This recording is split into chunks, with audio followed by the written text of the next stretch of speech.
Are you looking for something special in your life? Jesus' teachings were very clear in saying, basically, you can spend your life setting things right. And see, I told you I was right. I'm right.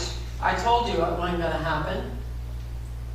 You think of the people that say, you know, I knew I wasn't going to meet anybody on Match.com. See, I told you so. I told you. I was right. You know. I told you no matter what I did, I wasn't going to get any more money. See, I'm right. What people don't realize is that they make it right. Because the universe gives you the freedom to be right. Say that with me. The universe gives me the freedom to be right. So you can set it right and have the same year repeated 50 times. Or, as Jesus would say, see it right. So that is the quest that we are on every day and every week, is our ability to live life looking for something different and something special. That is the reason that I am assuming that you're here, that you have found unity, that you are through these doors, that you have sought out new thought, because you had an intelligence within you that was greater than the ability to be into religiosity. I can't even say it. I'm so religiosity, because of religiosity tends to talk about the separation, the who's not included. And like so many of you, when I was little and I would sit and listen to that God didn't love those countries over there, and didn't love those people over there, and didn't love those children over there, and doesn't love those people who make sexual different choices over there, I'm sitting there going, I'm not feeling something special here. I'm not feeling that this is the God that I want to believe in, that this is the God that I'm willing to do meditation for and to be in the silence for. And I need something different. So I found unity because I was looking for something special. How about you? Yes. How about you? We're seeking something different than what we know already. And it continues to grow us. It continues to expand us. It continues to fulfill us in our lives. Martin Luther King Jr. would say, if I can help somebody as I pass along, if I can cheer someone with a word or a song, if I can show somebody he's traveling wrong, then my living will not be in vain. If I can do my duty as a unity person ought, I added that. If I can bring salvation to a world overwhelmed, if I can spread the message the Master taught, then my living will not be in vain. Every day, what we are looking for and what we tell everyone around us and our committees around us that we're looking for, that is what we make right in the world. So the question is, what do you want to see? In a world where all are welcome here. This teaching saved my life. I was so confused by the time I was 19, having heard so many things about who I was and who I wasn't.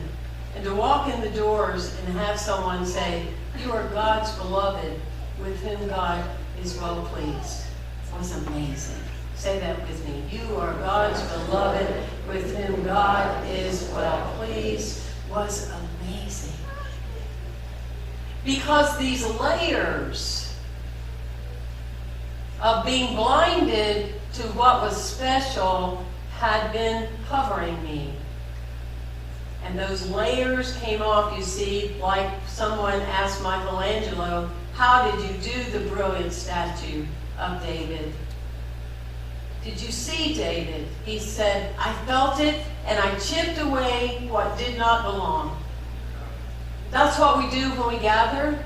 We chip away what doesn't belong. We chip away that we've lost sight, that we're telling new stories about our limitation and about the world and divisions, and we get caught up into those kind of things, and we come together so we can remember who we are. Who we are. I'll always remember for the rest of my life that I went to the hospital over at Bay Pines, and one of our chaplains was over there, had been wrongly medicated, and the only thing she had that would move was one knuckle. How many knuckles? On their whole body. Stand up. Sandra Kit.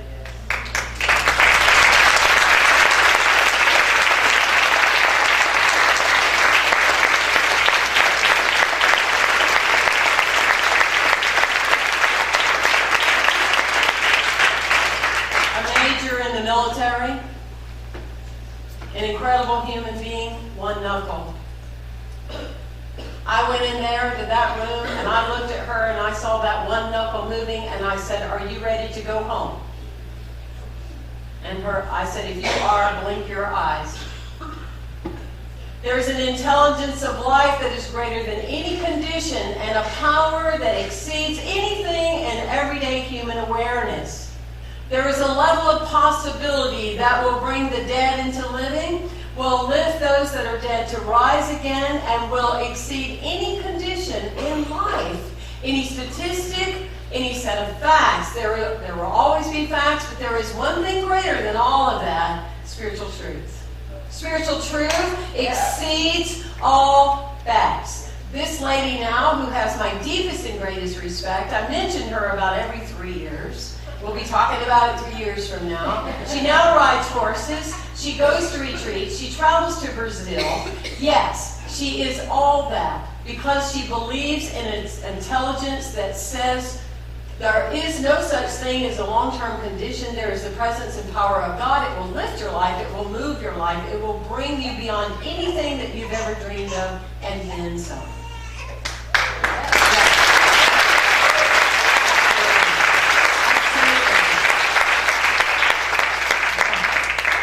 Years ago, I came back and I was telling a couple of friends of mine, I had the good pleasure to go to 2 Unity churches that were 10 miles apart the same year around the same period of time.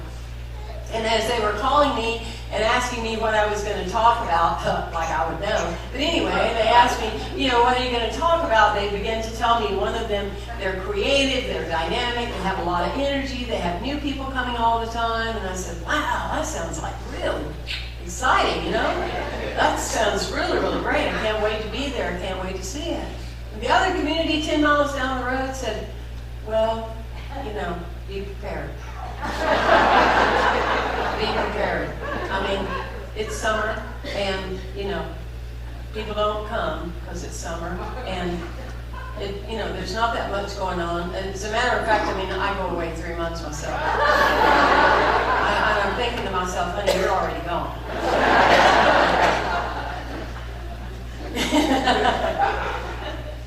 Both experiences, as they spoke it, were absolutely true.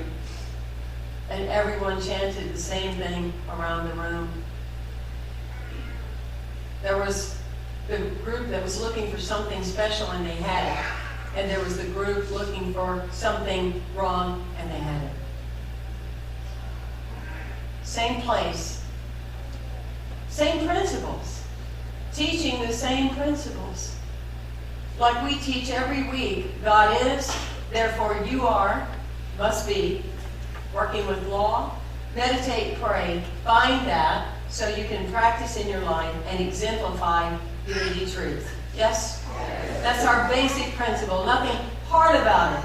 It's the living it every day that keeps us checking in, looking for it to show us something new about ourselves so we can be seeing life right of how much God loves us, right? And so there's that evolutionary process that happens within each of us so we can see that. Ralph Waldo Emerson would say, you can tell who a person is by what he or she thinks every day. I think that's powerful.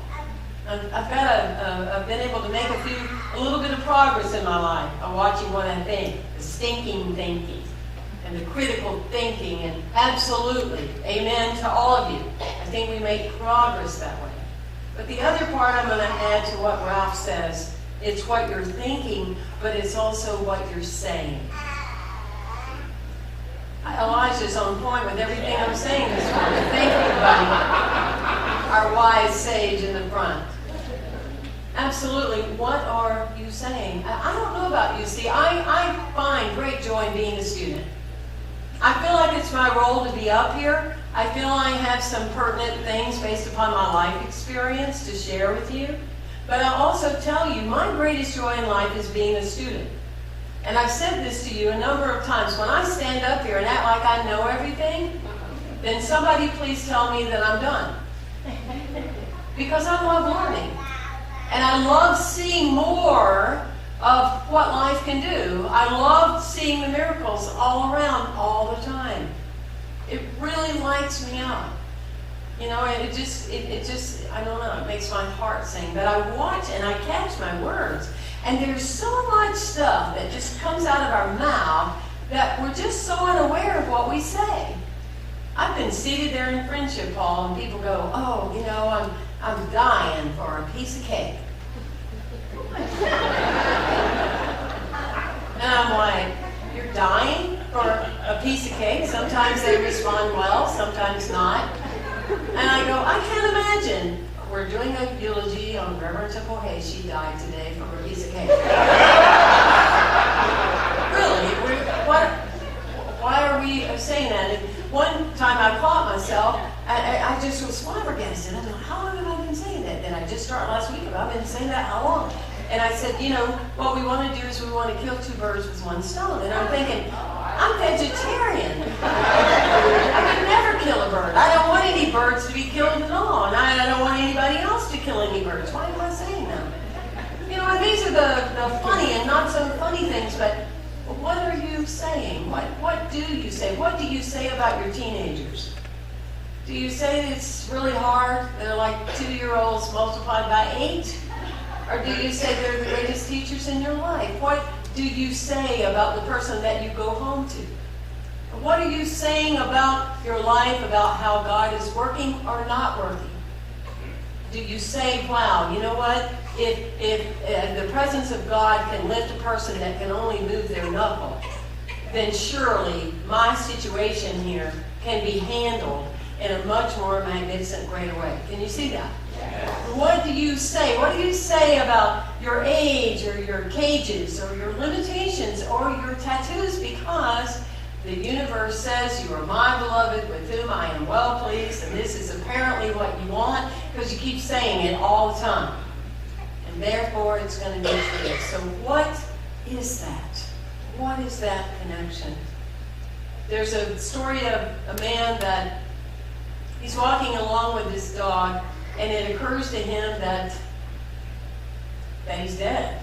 And the reason he tunes into it is because he also realized that that particular dog had been dead a long time. And so he realizes that he is in some afterlife experience. And so he goes up in this pearly gate, shining gold and everything, and a man's there, the gatekeeper. And he says to the man, hey, what is this? And the man says, well, it's heaven. And he said, okay. He says, well, I'm here, you know, and I'm really thirsty. Could me and my dog come in? And the gatekeeper said, no, we don't allow dogs here. And the man moved on. The man moved on.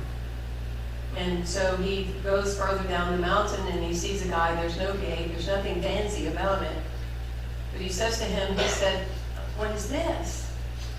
And the man said, well, what? He says, I'm really thirsty. My dog is thirsty. Could we have some water? He said, yeah, go to the pump. There's the water and there's the bowl. Take care of your friend and come back. So he comes back and he goes, well, where is this place? What is this? And the man goes, well, this is heaven. And the guy goes, well, this is confusing because they're saying they're heaven over there. He says, yeah, we like that a lot because we figure anybody that'd go to heaven and leave a friend behind.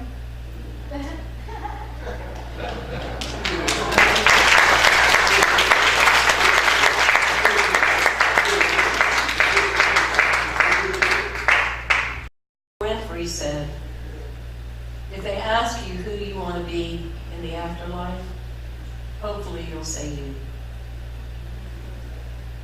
And the only time there are the extremities of life is you have forgotten that you are you.